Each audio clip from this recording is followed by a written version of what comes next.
Hello family, welcome back to my new blog. কেমন আছেন আপনারা সকলে? আশা করি অনেক অনেক ভালো আছেন। তো আজকে সকালে পাপা একটু দেরি করে উঠেছে, 9:30টার পরে উঠেছে, আর ওকে আমি খাই দাই দিয়েছি। তো এখন দেখুন, আমার বিয়ের বেনারসিটা রোদে দিয়েছি, কারণ আজকে একটা বিয়ে বাড়ি আছে, তো এগুলো সব ভিতরেই থাকে, সেই জন্য আমি একটু রোদে দিয়ে নিলাম। আর এই যে রান্না হয়েছে আজকে মটরশুঁটি পমফ্রেট, এটা নতুনই রান্না করলো মা, দারুণ হয়েছিল খেতে।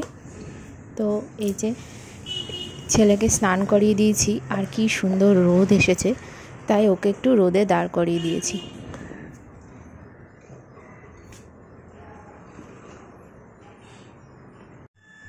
এরপর আমি মাথা ঘষে নিলাম, কারণ বিয়েবাড়ি যাব, তাই সেই জন্য মাথা ঘষে নিয়েছি, সিঁদুরও পরে নিয়েছি, আর একটু ফ্রেশ হয়ে নিলাম।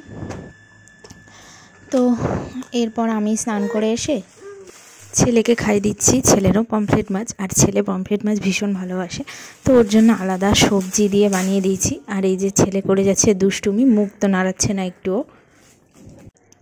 আর এই যে সন্ধ্যার পর আমরা হয়ে গেছি রেডি, একটু তাড়াতাড়ি যাব, কারণ কি ঠান্ডা ঠান্ডা পড়ে গেছে, সেই জন্য।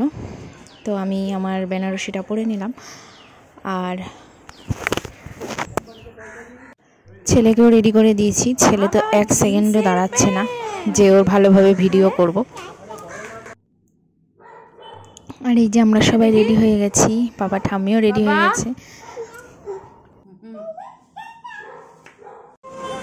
আর এই যে আমরা চলে আসলাম বিয়ে বাড়ি। তো আমরা এসেছি আস্তে আস্তে 9টা বেজে গেছে।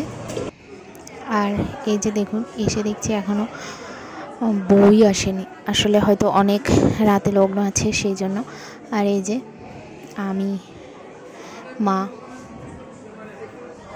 আর ছেলে প্রথম দেখছে এরকম, তো ও খুব মনোযোগ সহকারে সব কিছু দেখছে।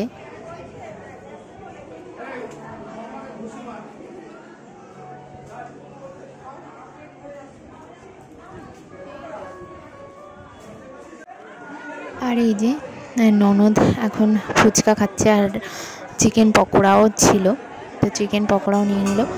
আর আমিও এখন আসলাম, ফুচকা আমি 2 পিস খেয়েছি, বেশি নিয়ে নিই। আর এই যে ছেলে তো চারিদিকে ঘুরে বেড়াচ্ছে।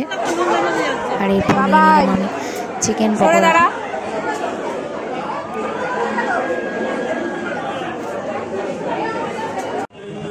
আস্তে আস্তে বিয়েবাড়িতে ভালোই ভিড় হয়ে যাচ্ছে, আর খাওয়া দাওয়া ছিল বুফে সিস্টেম। আর আমি ছেলেকে নিয়ে হাতে খাবো না, ছেলেকে ধরবো, এইসব কারণে আমি আর ভিডিও করতে পারিনি। তবে ভালো অনেক কিছুই খাইয়েছে, মটন কষাও ছিল, ফ্রাইড রাইসও ছিল। আর রাত অনেক হয়ে গেছিলো বাড়ি আসতে আসতে। আর আমি এখন ড্রেস চেঞ্জ করে নিয়েছি। তো আপনাদের ব্লগটা কেমন লাগলো অবশ্যই কমেন্টস করবেন। টাটা।